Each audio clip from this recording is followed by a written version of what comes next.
Magandang araw mga bata. Manatiling nakatayo at maaari ko bang tawagin si Shemari para pangunahan tayo sa ating pananalangin.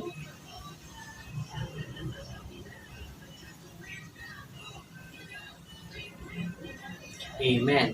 Ngunit bago kayo magsiupo, maaaring pakipulot ang mga basura na inyong nakikita sa inyong paligid at pakiayos ang mga silya sa inyong mga upuan. May lumiban ba sa araw na ito? Mahusay. Palakpakan ninyo ang inyong mga sarili dahil natitiyak ko kayo masisiyahan sa ating bagong aralin ngayon.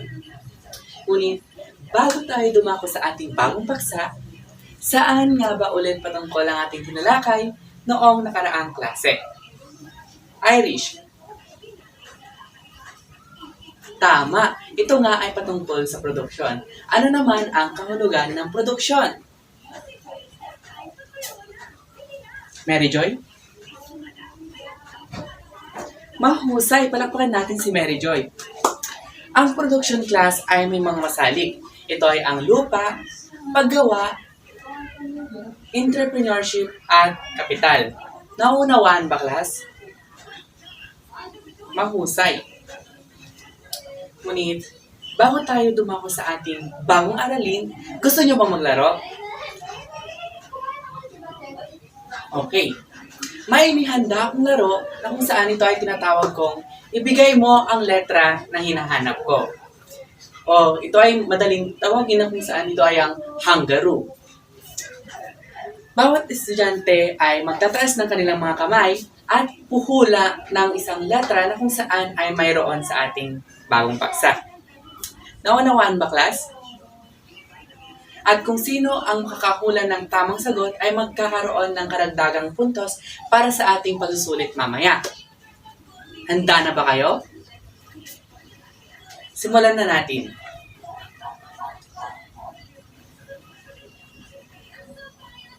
Sa pamamagitan ng mga larawan na inyong nakikita dito sa ating laptop class, diyan nyo susuriin kung ano nga ba yung mga letra na mayroon sa ating bagong paksa ngayong araw.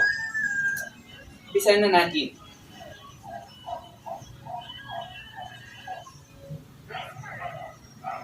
Sino ang nais na maunang magsagot? Abigail. Aha, meron nga ba ang I sa ating hinihinging salita? Tama. Palagpakan natin si Abigail. Sino ang susunod? Alex Tolentino, ano sa tingin mo ang mayroong salita sa ating paksa ngayong araw? S? Mayroon nga ba ito? Tama, palagpakan natin si Alex. At ang huli, Janine. Aha. Tama. Ito nga ay ang O. Ang nabuong salita, class, ay ang makibasa ng sabay-sabay. Tama, ito ay ang negosyo. Ngunit sa inyong palagay, ano nga ba ang ibig sabihin ng salitang negosyo? Lori Ann.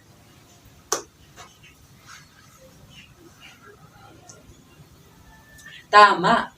Ang negosyo, class, ay tumutukoy sa anumang gawaing pang-ekonomiya na ang layunin ay ang kumita o tumubo.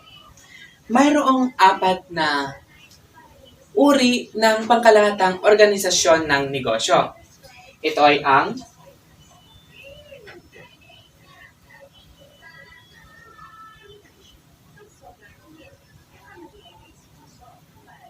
sole proprietorship,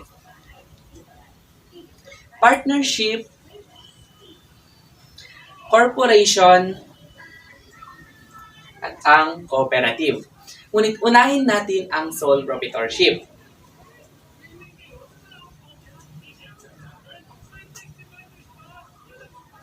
Iyan, class, ang halimbawa ng sole proprietorship. Nakikita nyo ba? Magaling.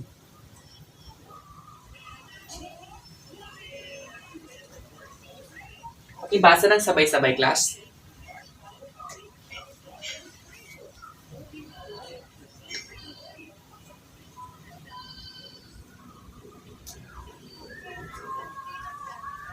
Tama. Ang sole proprietorship na, class, ay ang negosyo na pag-aari at pinamamahalaan ng isang tao. Ang nagmamay-ari ay tinatawag na sole proprietor o sole trader. Ang sole proprietorship, class, siya ang may kabuuang kapangyarihan at responsibilidad sa negosyo. Pag-aari niya ang lahat ng mga bagay na nauukol sa negosyo at ang lahat ng kapital ay nagmumula sa kanya. Ang kita at pagkalugi ay tanging sa kanya lamang. Siya rin ang nakikipagsapalaran at humahamon sa lahat ng pagsubok sa negosyo. Siya ang nangangasiwa sa lahat ng bagay na kung saan may layuning kumita. Next naman ay ang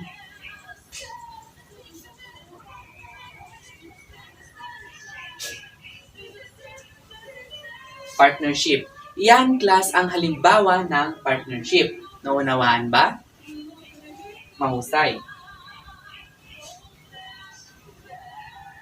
Pakibasa, class, ng sabay-sabay.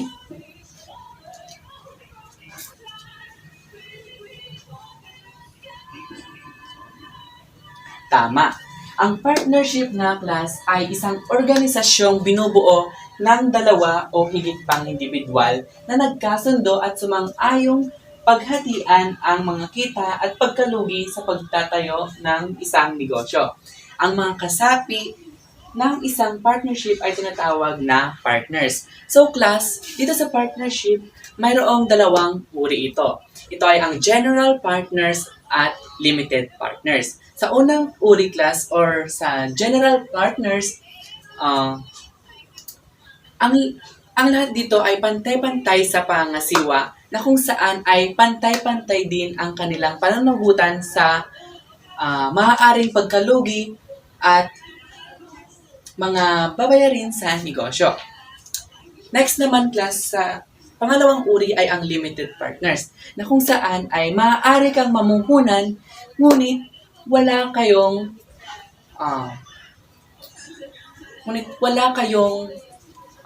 pakikilahok sa pangasiwa na kung saan ang inyong pananagutan lamang ay nakadepende doon sa inyong puhunan. Nauunawaan ba, class? Mahusay. Ano nga ba ulit ang partnership, class? Gemerlin. Magaling. Palakpakan natin si Gemerlin. Ang pangatlo naman, class, ay ang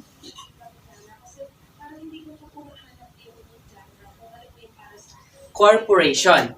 Iyan, class, ang halimbawa ng corporation. Dito naman sa corporation, class, pakibasa ng sabay-sabay.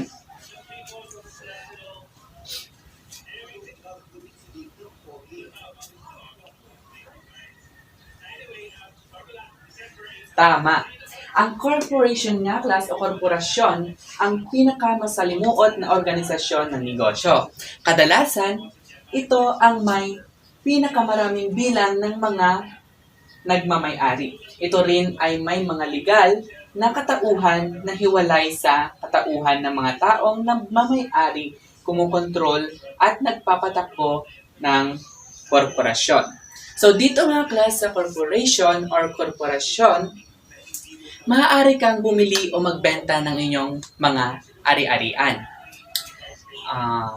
Magsampa ng mga kaso at magbasa ng mga kontrata at higit sa lahat ay nararapat na magbayad ng buwis. Naunawaan ba, class?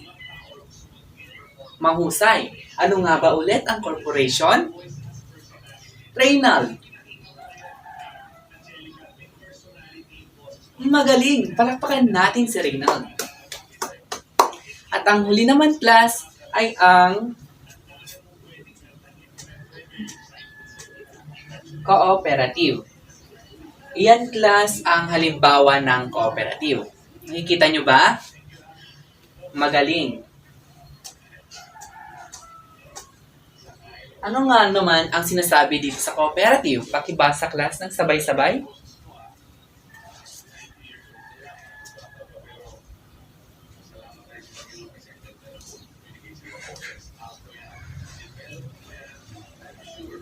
Tama! Ang cooperative na class ay mayroong samahan ng negosyante. Ito ay ang kooperatiba na binubuo ng mga kasapi na karaniwan ay hindi bababa sa 15 miyembro, nakabahagi sa puhunan at tubo. Ang unahing layunin ng kooperatiba ang makapagbili o makapagbigay ng mga produkto at serbisyo sa mga kasapi ng pinakamababang halaga. So dito nga class sa huling organisasyon ng negosyo, ito ay ang cooperative. Dito class, ang mga miyembro dito ay nagtutulungan, sama-samang nagtutulungan nang sa gayon ay upang maitagumpay ang kanilang negosyo. Sama-sama sila sa mga lugi, sa tubo, na kung saan ay hindi nagkakaroon ng barriers. Dahil sama-sama silang umaharap dito. Naunawaan ba, class? Mahusay. Palakpakan ninyo ang inyong mga sarili. Ngayon naman ay mayroong mga kabutihan at di kabutihan ang bawat organisasyon ng negosyo. At atin naman itong aalamin. Handa na ba kayo?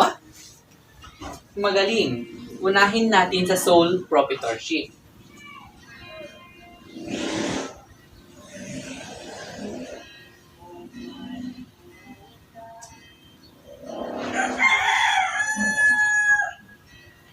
Ang kabutihan class ng sole proprietorship ay ang mga madaling itatag, may kalayaang magdesisyon, maliit ang puhunan, simple, walang kahati, at pagbibigay ng benepisyo sa buwis. Naunawaan ba, class? Magaling. Ang di kabutihan naman nito ay ang limitado ang puhunan, walang limitasyon ang pananagutan, maiksi ang buhay ng isang tao, kahirapang makakakuha ng pondo. Naunawaan ba, class? Mahusay. Next naman ay sa partnership. Ano ang kabutihan ng partnership, class? Pakibasa ng sabay-sabay.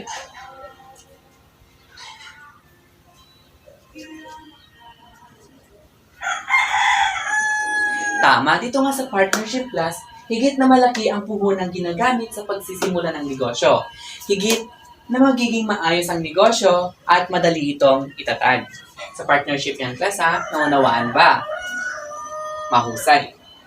Next naman ay sa di kabutihan ng partnership. Walang limitasyon ang pananagutan nito na mayroong kahati sa tubo. Kung saan ang pagtutunggalian dito ng bawat kasapi. Naunawaan ba, class? Mahusay. Next naman ay ang corporation. Ano nga ang di kabutihan ng corporation, class? Pakibasa ng sabay-sabay.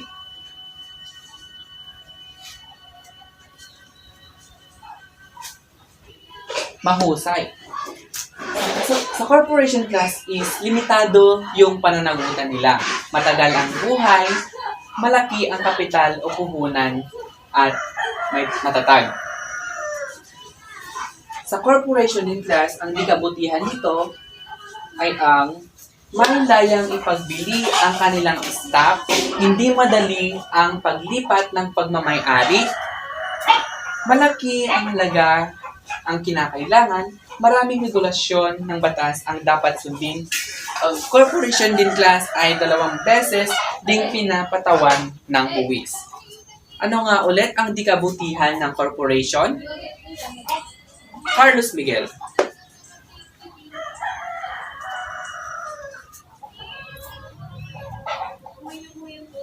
Magaling! Nakikinig nga si Carlos Miguel. At ang huli naman class ay ang kabutihan at di kabutihan ng cooperative. Pakibasa nga. Sino ang nais magbasa? Joyce Ann Fabros. Kabutihan, tama.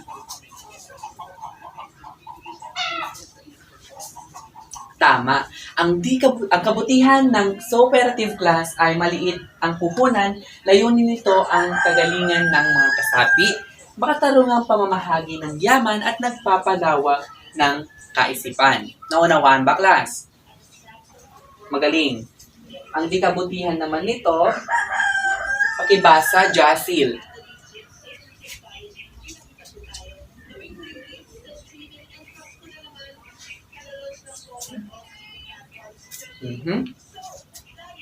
Tama. Ang di kabutihan class ng cooperative ay mahirap na pamamahala, ningas kugon ang mga kasapis ng negosyo, kawalan ng profesional na pakikiisa ng karamihang kasapi, may mga umuutang na hindi nagbabayad sa samahan. Naunawaan ba ang di kabutihan ng corporation class? O cooperative, I mean. Mahusay. Mayroon pa ba kayong mga katanungan sa ating naging talakayan ngayon? Wala. Talaga lang ha. Kung gayon ay palagpakan ninyo ang inyong mga sarili. Dahil alam kong kayo ay nakinig sa ating talakayin. Ngunit bago yan, ako muna ay magtatanong sa inyo. Ano nga ba ang natutunan ninyo sa ating talakayin patungkol sa negosyo? Rezi.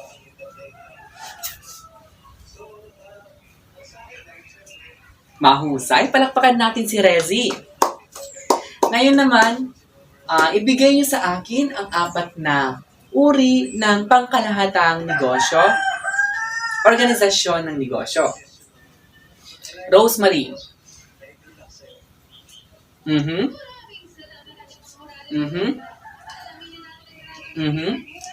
In last? Ano yung last? Tama. Ito ang cooperative. Palakpakan ninyo ang inyong mga sarili, class. Ngayon naman ay magkakaroon kayo ng pagsusulit. Maikli lamang ito, class.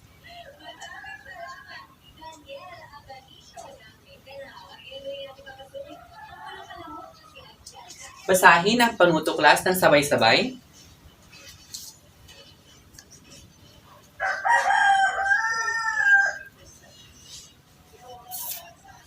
Tama. Tukuyin at lagyan ng check kung anong uri ng organisasyon ng negosyo ang nilalarawan sa bawat bilang. Mayroon dyan ang katangian, which is the sole proprietorship, partnership, at corporation. Tutukuyin nyo lang, lagyan nyo ng check kung saan nabibilang ang una.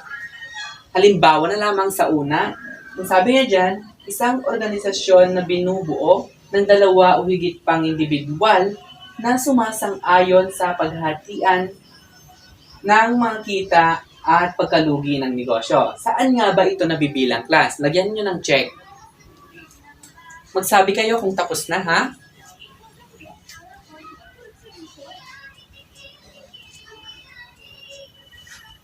Tapos na ba, class?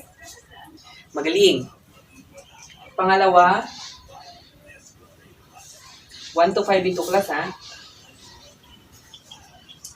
Layunin nito na makapagbigay ng mga produkto at serbisyo sa mga kasapi sa pinakamababang halaga. Saan nga ba ito nabibilang, class?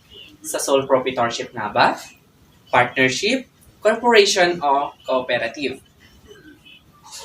Magsagot ng maayos, class, ha? Huwag maingay. Pangatlo naman, pag-aari at pinamamahalaan ng isang tao. Ano nga ba ito, class? Anong klase ng organisasyon sa negosyo? At ang pang-4, bahagi ng tubo ng organisasyong ito ay ipinamamahagi sa mga stockholder. Ano nga ba ito? At ang last, class, ay binubuo ng hindi bababa sa 15 tao o pagtitipon-tipon ang kanilang pondo upang makapagsimula ng negosyo. O nabanggit natin dyan kanina yung 15 miyembro. Saan nga bang organisasyon ng negosyo? Ang number 5.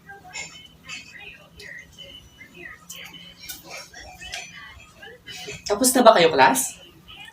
Kung gayon ay mula likod, pakipasa ang inyong mga papel papunta sa harapan. Nang tahimik, ah.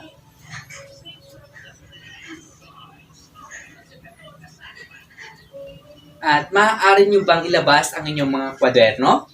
Dahil magkakaroon kayo ng takdang aralin na kung saan ay ipapasa ninyo bukas. Ang inyong takdang aralin class, pakisulat sa inyong mga kwaderno, ha?